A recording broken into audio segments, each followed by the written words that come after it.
Answer a question that people have been getting. I've looked at so many forums on this, and so many people they misunderstand what the process of doing your painting and when to use epoxy primer. Okay, so typically people will say you strip your car, you epoxy prime it, and then you do your body work, you do your filler, and then you use your primer surfacer, and then you you know finish everything out, block, sand, and whatever, and then put a sealer on, then go through and paint. Okay, that's roughly how you do it, is what they say. Now, what I'm going to tell you is that it just depends on what you're doing.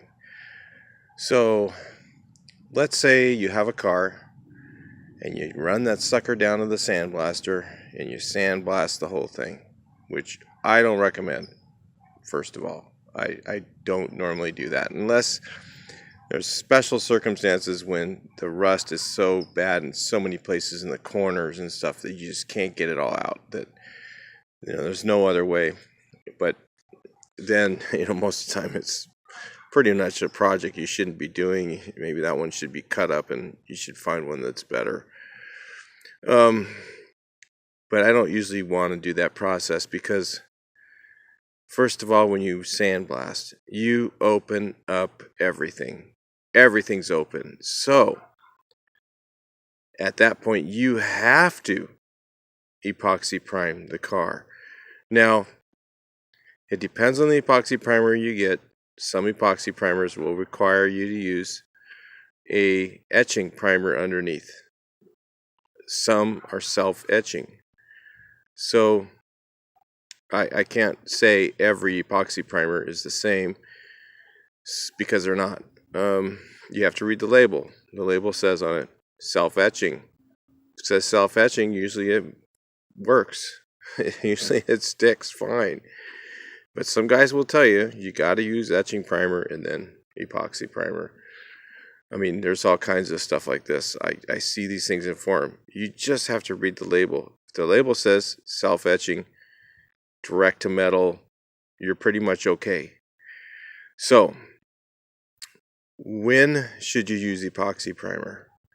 And there's a lot of controversy on this. I mean, not really controversy. There's a lot of people that say, "Oh no, I use epoxy primer because it seals out the rust, and it does, it seals everything," which is true until you sand it. As soon as you sand it, it is there open. So, I mean, if you don't believe me, it's real easy. Take something, strip it to bare metal, epoxy prime it, sand it, put it outside for a week, and then sand the primer off. If you don't see rust, I'd be really, really surprised. It only seals out rust when it's unsanded. Okay, that's typical with paint, everything, and it just depends on maybe you have to leave it outside 2 months. I don't know what the time period is, but if you leave it outside long enough, if it's sanded, it's open, it will rust. Same thing with if it's painted and you sand it, you put it outside, and it's not sealed anymore because it's open. It takes a little bit longer with paint, but it will eventually start to rust. So, if it's metal, steel. So, anyway, the other thing I was going to explain to you guys is, I see a lot of guys that say you epoxy prime and then I put my Bondo over the primer. Okay, and then you sand down the primer a little bit and then put your plastic filler over the primer. Now, this is questionable if you look at this with this is epoxy primer on this bug right here. I put the epoxy primer on over the bodywork. If it's over the bodywork or under the bodywork, it shouldn't really matter because it's sealed. Okay, it's going to be outside for a while, so it's sealed. So if you look at the guys who say, "Oh no, it has to be under," you put on the epoxy primer first. Well, you do that because you just took your car to the sandblaster, so you better prime the thing with epoxy primer to get it sealed, because it's probably going to rust before you get to the point where you're doing your bodywork. Unless you're a shop that's just going and blowing, you're going to do the whole thing in like a month, and you have it inside, and you don't really have to epoxy prime because the paint does the sealing, or your seal coat before you paint it does the sealing. I mean, seal coating before you painting isn't necessary unless you have, a lot of mapping in your body work or stuff that you're trying to hide. Like, this looks mapping right here, but if you were just trying to just go over that with paint, it'd be better to seal coat it to keep that stuff from lifting through the paint. That's what sealer is designed for, and to help you get better coverage with your paint. Especially if you have like a yellow or something like that doesn't cover very good. So about the epoxy, let's back up again about the epoxy primer and putting Bondo over it. Okay, if you go to Evercoat's website, if you look on there, let's say you get their best product, Rage. Okay, look up a video on Rage from Evercoat, and they're going to show you to sand the dented area to bare metal, but not to feather edge around it, but to let the Evercoat Gold or Rage feather into the painted surface if it's a factory paint. Okay, but they're still showing you where that dent is to go to bare metal, but you don't have to make it quite as rough as some of the older stuff. So, and if you look at their specs on every one of their products, I've done all this stuff. If you look at their specs on their product, on even Rage, their best stuff, okay, it says designed for application to bare metal. All of them do. But if you look in the can, it's designed to go over bare metal, but it can adhere to painted surfaces. So it's, to me, if it's designed to go over bare metal, you should put it over bare metal, not put it over epoxy primer, and not say, "Oh well, I'll put it over the epoxy primer because then the surface is sealed." Honestly, the surface is sealed until you sand it. So if you're going to put Bondo over it, or a plastic filler over your epoxy primer, you're going to sand that surface before you do that, I hope, because it says to do that. So if you sand it before you put it on, the sanded surface is now open. So you just did the same thing. It's almost like putting it over bare metal, but you're not getting the benefit of the adhesion to the bare metal.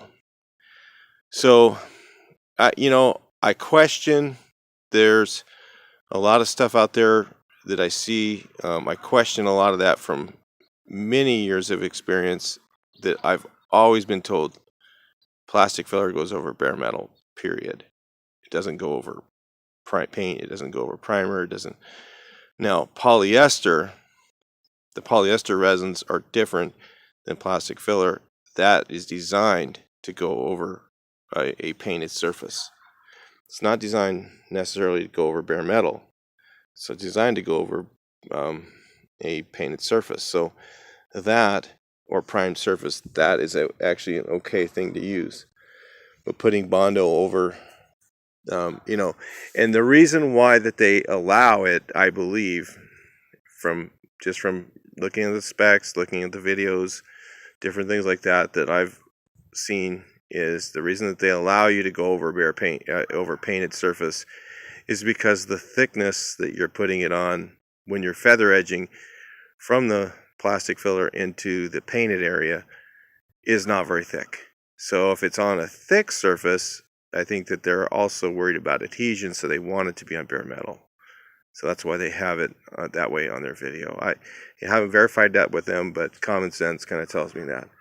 So anyway, that's what I was going to talk to you guys about real quick, about epoxy primer and some of the things that I hear buzzing around that people are saying, that may not be necessarily the best thing. And like I said, it's not true, because it might be true, but it may not be the best thing. And you might be doing something that you think is really good, but you're not really thinking about. You have to really think chemicals through. Read the label. If it says sealer, if it says primer sealer, it's a sealer. If it says primer surfacer, it's to sand and level. If it says on it that it's self-etching or it's DTM, that means it's okay to put it on bare metal. If it doesn't say that, question it, look it up, find out whether that product is designed to go on bare metal and it'll adhere, because it might not. It might adhere for a short period of time and then start to have failure issues. So